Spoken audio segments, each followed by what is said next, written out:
नमस्कार दोस्तों, मैं डीके चंदेला।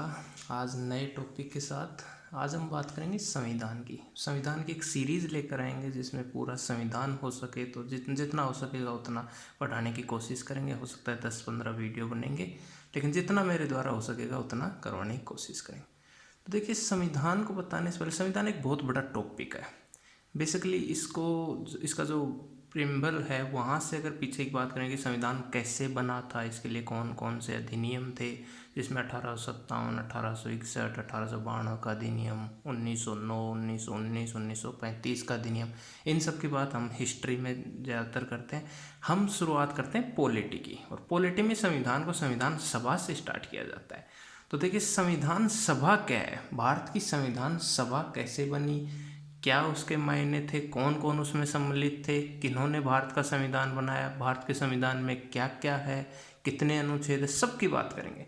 तो देखिए, सबसे पहले हम बात करते हैं संविधान सभा की। देखिए, संविधान सभा होती क्या है। संविधान सभा एक ऐसी प्रतिनिधित्मक एक संस्था होती है जिसमें कि जो नए विचार होते हैं उन पर विचार किया जाता है। जो विद्यमान, जो पहले से जो संविधान होता है या जो पहले से जो संस्थाएं होती हैं उनका निचोड़ लिया जाता है और कुछ नई चीज़ें उसमें जोड़ी जाती है। अब सब आपको पता है कि भारत में पहले जो संविधान था, ब्रिटिश रूल था भारत में। तो भारत में जो पहले शासन चल रहा था वो 1935 के अधिनियम के तहत चल रहा था, और भारतीय संविधान सभा पर इसका बहुत बड़ा प्रभाव पड़ा है। भारतीय संविधान में 1935 के अधिनियम का बहुत सारी बातें इससे एज इट इज़ ली गई है। अब देखिए, कैबिनेट मिशन जब से आया तब से संविधान सभा की बात और ज़्यादा होने लग गई थी। तो 24 मार्च 1946 को 24 मार्च 1946 को कैबिनेट मिशन दिल्ली पहुंचा था, जिसके 3 सदस्य थे। आप सबको पता है, आपने सबने पढ़ा होगा। कैबिनेट मिशन दिल्ली पहुंचा था जिसने संविधान बनाने की बात की भारतीयों के द्वारा। अब देखिए, संविधान सभा में कितने सदस्य थे, किन किन को लिया गया था, उनके ऊपर मैं बात करता हूँ। संविधान सभा में कुल 389 कैंडिडेट्स थे, 389। इसमें से 292 जो सदस्य थे वो थे ब्रिटिश प्रांतों से। जो ब्रिटिश प्रांत थे भारत में उनसे थे। ब्रिटिशों का कब्जा था इनके ऊपर, उनकी सत्ता थी इनके ऊपर। 4 चीफ कमिश्नरी, 4 कैंडिडेट चीफ कमिश्नरी से लिए गए थे, और इसमें 93 जो कैंडिडेट थे वो देसी रियासतों से लिए गए थे। इस तरह से करके कुल 389 कैंडिडेट संविधान सभा में थे, और इसमें एक नियम बनाया गया था कि लगभग 10 लाख की जनसंख्या पर एक कैंडिडेट चुना जाएगा, और इस तरह से 389 सदस्यों का चुनाव हुआ। कैबिनेट मिशन ये कहता था कि जो 1946 है उसमें चुनाव हुए 296 सदस्यों के लिए, जिसमें से कांग्रेस को 208 मिली थी सीटें और मुस्लिम लीग को 73 मिली। हालांकि मुस्लिम लीग इससे नाराज़ थी। मुस्लिम लीग चाहती थी कि हम इसका बहिष्कार करें क्योंकि उनकी सीटें कम रह गई थी। देखिए, संविधान सभा की पूरी कहानी को अगर मैं बताऊं कि कैसे स्टार्ट हुआ, कौन कौन इसमें कितनी समितियां कितनी बनी, कौन उनके अध्यक्ष थे, तो शुरुआत करते हैं हम इसकी।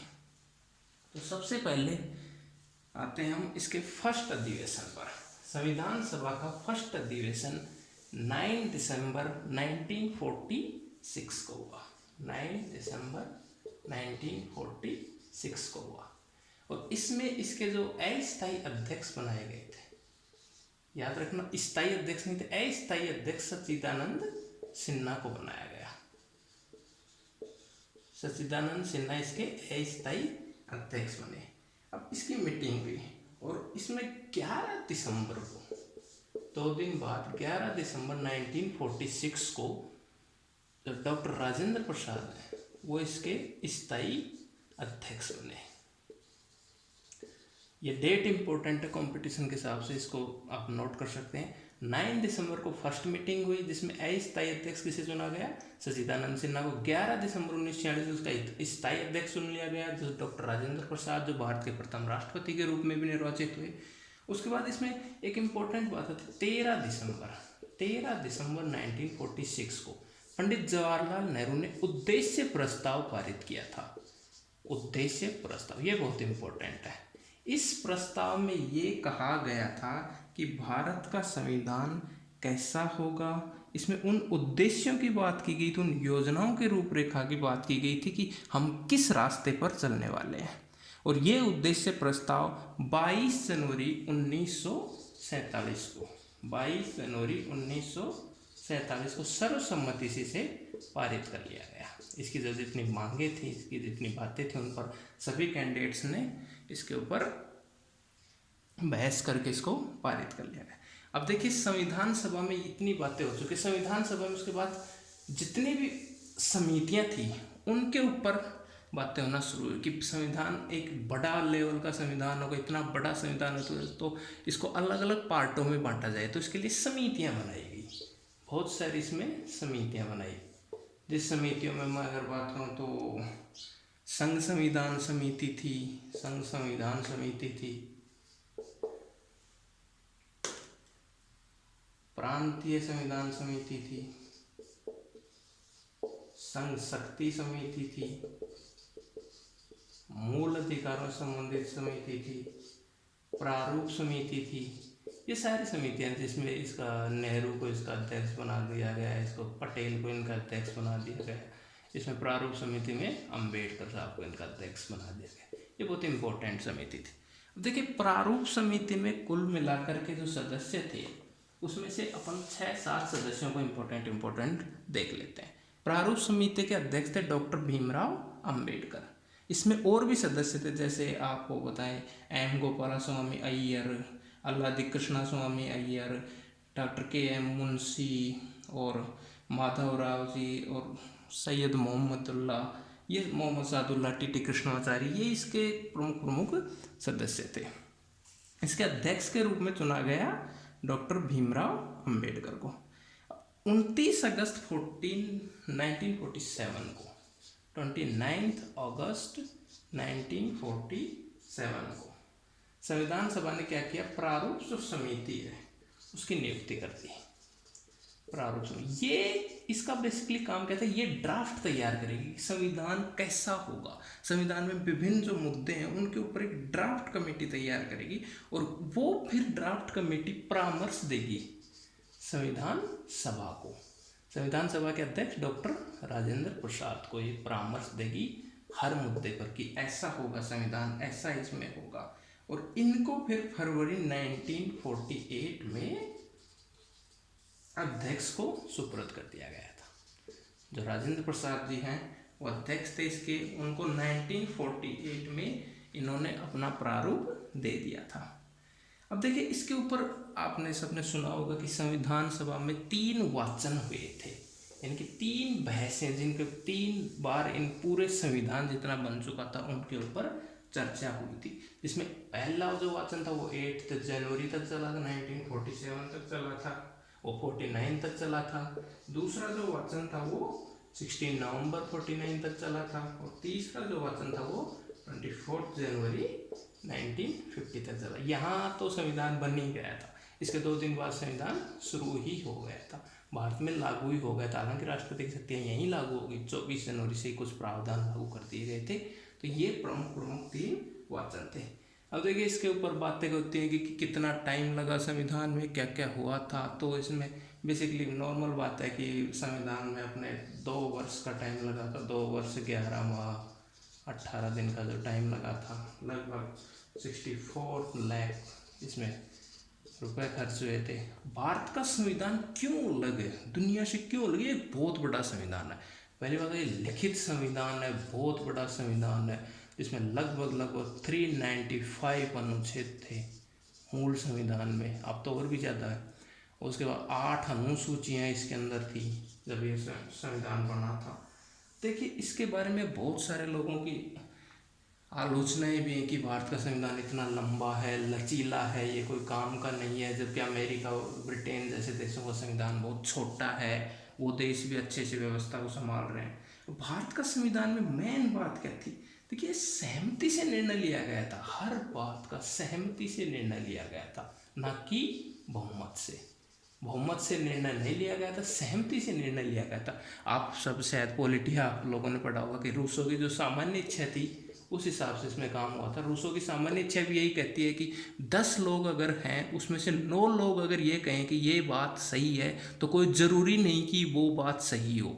हालांकि वो बहुमत की इच्छा है लेकिन कोई ज़रूरी नहीं है वो सबकी भलाई की इच्छा हो, सामान्य इच्छा उसे कहते हैं। उसी प्रकार इसमें सबकी सहमति ली गई थी, लगभग लगभग सहमति ली गई थी, कोई ज़रूरी नहीं बहुमत हो। ऐसे कई मुद्दे आए थे जिसमें अम्बेडकर साहब अड़े रहे थे, बाकी सब नहीं मान रहे थे, लेकिन इसका मतलब ये तो नहीं था ना कि बाकी सब सही थे। तो इसमें सहमति के ऊपर आधारित थी ये, बहुमत के ऊपर आधारित नहीं थी।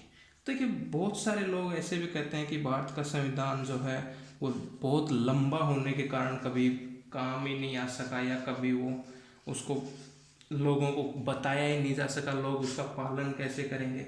ये सब देखो आलोचना की बात है, इनको आलोचना में पढ़ेंगे। लेकिन भारत का संविधान ऐसा क्या है इस संविधान में जो विश्व के संविधानों से इसको अलग करता है? क्या ऐसी इंपॉर्टेंट बातें हैं जो विश्व के संविधानों से इसको अलग करती है? आइए उनको देखते हैं। सबसे पहले तो ये भारत का जो संविधान है ये प्रभुसत्ता पर आधारित है। लोकप्रिय प्रभुसत्ता,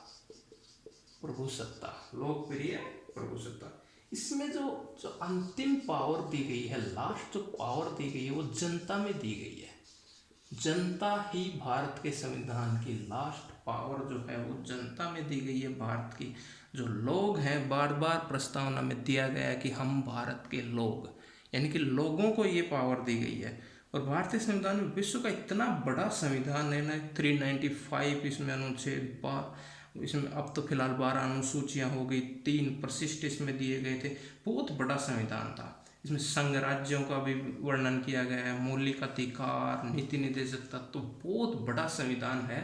इसके अंदर हम दूसरी बात अगर हम देखें तो ये जो संविधान है ये संपूर्ण प्रभुत्व संपन्न की बात करता है। संपूर्ण प्रभुत्व संपन्न।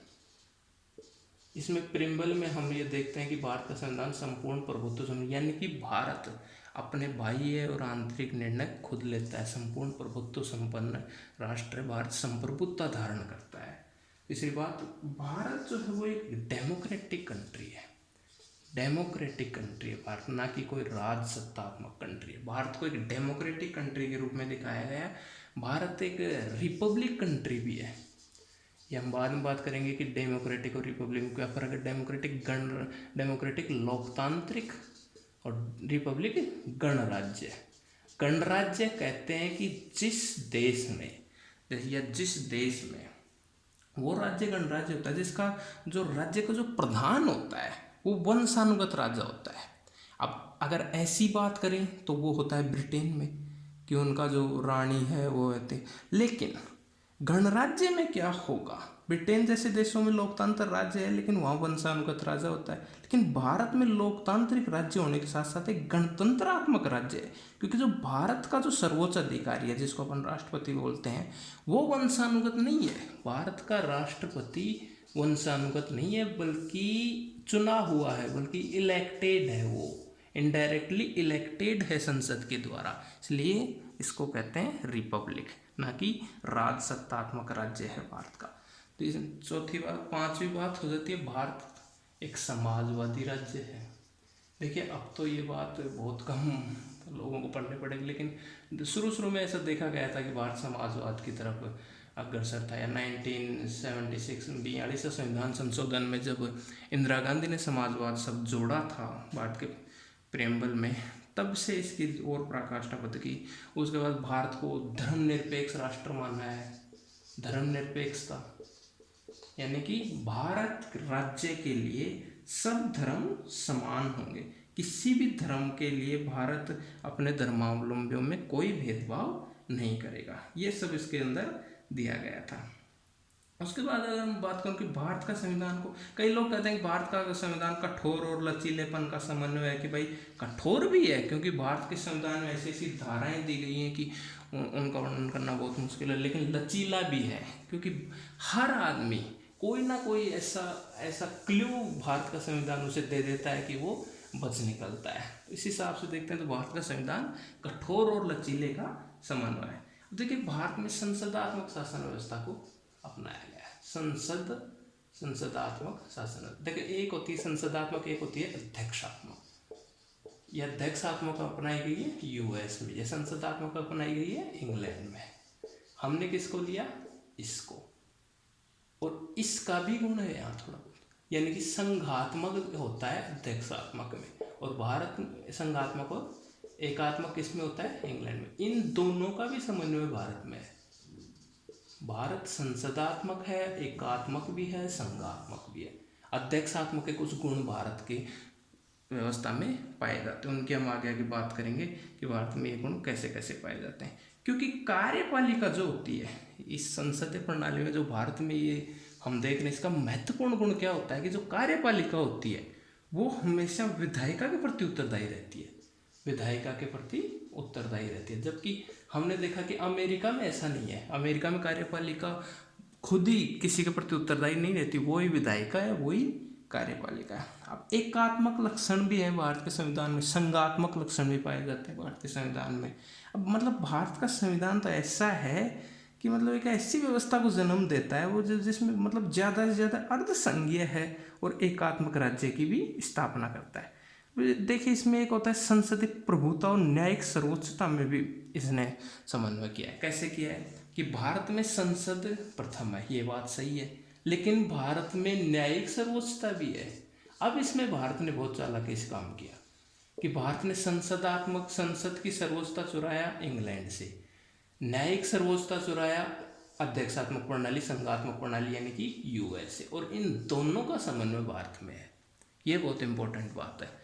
भारत में न्यायिक पुनरावलोकन भी पाया जाता है, न्यायपालिका की सुनी जाती है, न्यायपालिका को सर्वोच्च माना जाता है, लेकिन भारत में विधि का शासन है, भारत में संसदात्मक शासन है। इस तरह से भारत ने अमेरिका और ब्रिटेन दोनों के संयुक्त रूप को अपना लिया है। अब दूसरी बात मैं करूँगा कि भारत में जो ये न्यायालय जो है इसको भारत में संविधान की व्याख्या करने का अधिकार दिया गया है, जो अधिकार अध्यक्षात्मक प्रणाली में दिया गया था। जबकि संसदात्मक प्रणाली में वो कहते हैं ना कि ब्रिटेन की संसद के बारे में एक प्रमुख कथन है, बहुत फेमस कथन है कि ब्रिटेन की संसद मतलब पुरुष को स्त्री और स्त्री को पुरुष नहीं बनाने के अलावा सब कुछ कर सकती है, इसके अलावा सब कुछ करती है। वहाँ कोई न्यायपालिका सर्वोच्च नहीं है, वहाँ ब्रिटेन की संसद ही सर्वोच्च है। भारत के संविधान इसलिए भी इम्पोर्टेंट है क्योंकि भारत के संविधान में फंडामेंटल राइट्स की बात की है, FR की बात की गई है, फंडामेंटल राइट्स दिए गए हैं।